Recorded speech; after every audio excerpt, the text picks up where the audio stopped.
Bangladesh Myanmar বর্ডারের পরিস্থিতি যে কোনো সময়ের চেয়ে সংবেদনশীল, জানালো সেনা সদর। বিস্তারিত প্রেস ব্রিফিংয়ে।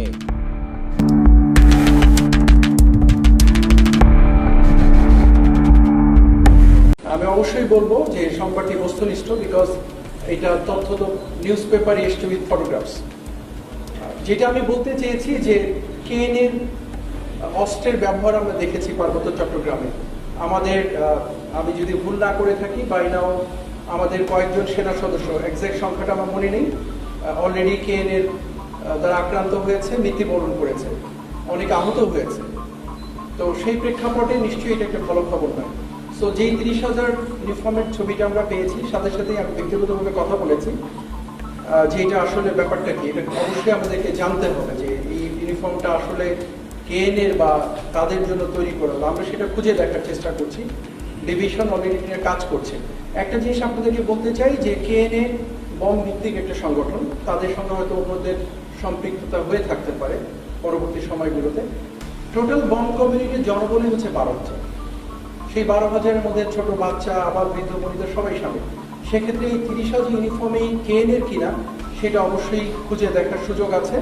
আমরা বিষয়টা অত্যন্ত সিরিয়াসলি নিয়েছি, বিকজ এটা আমাদের নিরাপত্তার সাথে ওতপ্রোতভাবে জড়িত। আমরা খুঁজে দেখছি এবং আপনাদেরকে নিশ্চিত করে বলতে পারি যে এটাকে আমরা খুব হালকাভাবে নিই। আমরা দেখছি, খুঁজে দেখছি এবং সে ব্যাপারে যতটুকু ব্যবস্থা গ্রহণ করার অবশ্যই আমাদের পক্ষ থেকে, যেটা আমাদের দায়িত্বের ভিতরে পড়ে, নিশ্চয়ই আমরা সেটা নিয়ে কাজ করব।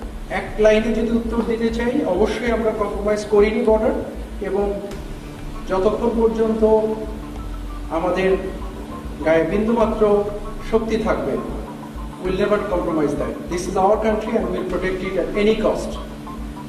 এটা আপনার দেশ, এটা আমার দেশ। এই দেশের সার্বভৌমত্ব বিনষ্ট হতে পারে কোনো একটা সম্প্রদায়ের মাধ্যমে, এটা কখনোই হবে না। এটুকু আপনার উত্তর বলতে পারি। আর যদি আরেকটু গভীরে যাই যে আরসা অস্ত্র নিয়ে আসছে, মুভমেন্ট করছে, সে ব্যাপারে অবস্থান নিয়ে দেখুন, বাংলাদেশ মিয়ানমার বর্ডার একটা অত্যন্ত জটিল পরিস্থিতির মুখে আছে এখন।